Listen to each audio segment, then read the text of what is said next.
এখানে কি আছে বলছে এই যে 2 গ্রাম লোহার টুকরা লঘু সালফিউরিক অ্যাসিড দ্রবণে ঢেলে দিয়েছে। যদিও প্রত্যেকটা অঙ্কে ওই থাকবে, স্বাভাবিক কথা, যে বা ডাইরেক্ট এটা ফেরাস সালফেট বলতে পারতো, বাট এখানে একটু কি করছে, তোমার একটু প্যাচ লাগিয়ে দিছে।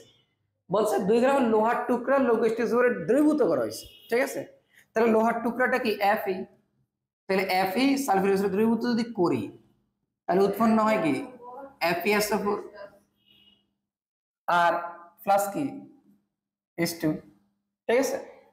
ওকে, তাহলে বিক্রিয়া করছে কি দিয়া, পটাশিয়াম ডাইক্রোমেট দিয়া, যা 30 মিলিটা 0.1 মোলার, 2 গ্রামের লোহার টুকরা এখানে, ঠিক আছে। খেয়াল রাখবা মাঝে মাঝে আবার কিছু কিছু ম্যাথে কি থাকে জানো, যে এখান থেকে 100 মিলিটার দ্রবণ প্রস্তুত করা হইলো, সেখান থেকে 25 মিলিটার নিয়ে কাজ করছে, তো পরে লাস্টে গিয়ে কি করা লাগে, ওইটাকে সমাধান করা লাগে। ওকে, এইবার আমরা কি করব, আমরা প্যারাসিটামলের সাথে পটাশিয়াম ডাইক্রোমেট কি করব, রিঅ্যাকশনটা করব, ঠিক আছে।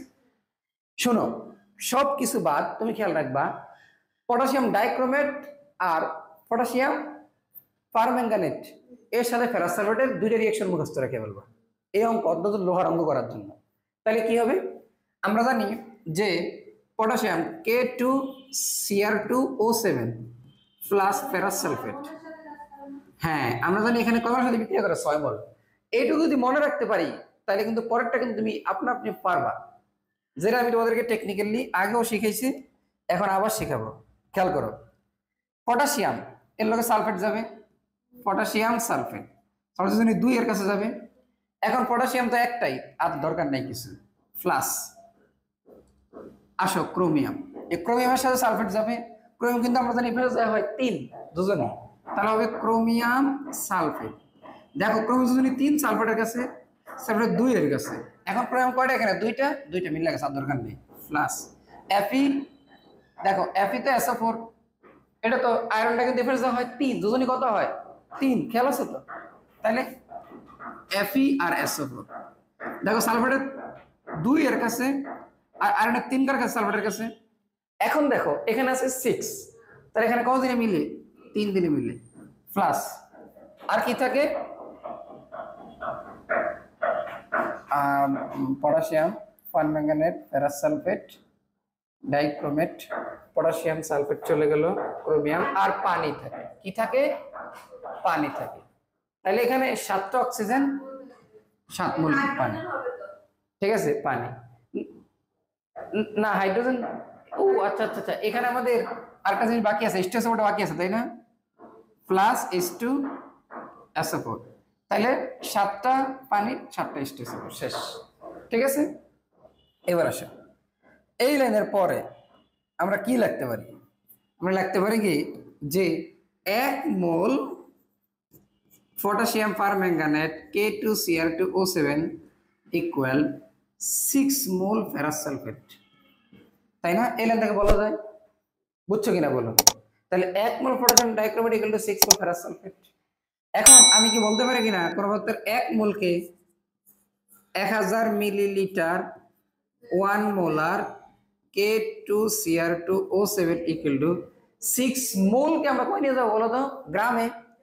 একটু খেয়াল করো, এই যে এখানে কিসে আছে, লোহার টুকরাটা গ্রামে আছে, তাহলে আমরা এখানে কি নিয়ে যাব, গ্রামে নিয়ে যাব। তাহলে 6 মোল কে কই নিয়ে যাব, গ্রামে। তাহলে কি করতে হবে, তার আণবিক ভর দ্বারা গুণ দিতে হবে, ঠিক আছে। তাহলে 6 ইনটু 55.85 গ্রাম Fe2 প্লাস, যেহেতু আমাদের লোহা দরকার, শুধু সালফেট তো দরকার নেই। এবার আমাদের চেক করছে কি দিয়া, পটাশিয়াম ডাইক্রোমেট কি দিয়া, 30 মিলিলিটার 0.1 মোলার। তাহলে সুতরাং 30 millilitre 0.1 molar K2Cr2O7 equal to 6 into 55.85 into 30 into 0.1 by কত, 1000 ইনটু 1। তাহলে এখানে ক্যালকুলেটর করলে কত আসে দেখো তো, 1.0053, দেখো তো ঠিক আছে কিনা, 0053 গ্রাম, এইটুকু আমরা পাইছি।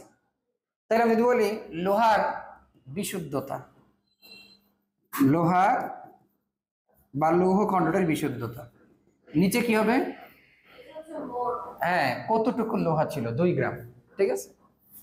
আর উপরে যেটুকু আমরা পাইছি 1.0053 ইন্টু কত 100%, কত আসছে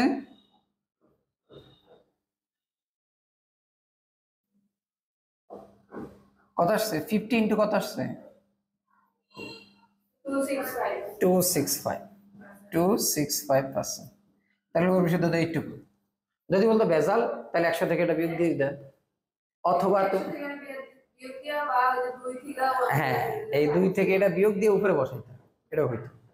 তাহলে আকরিকে লোহার বিশুদ্ধতার অঙ্ক পারবো কিনা বলো?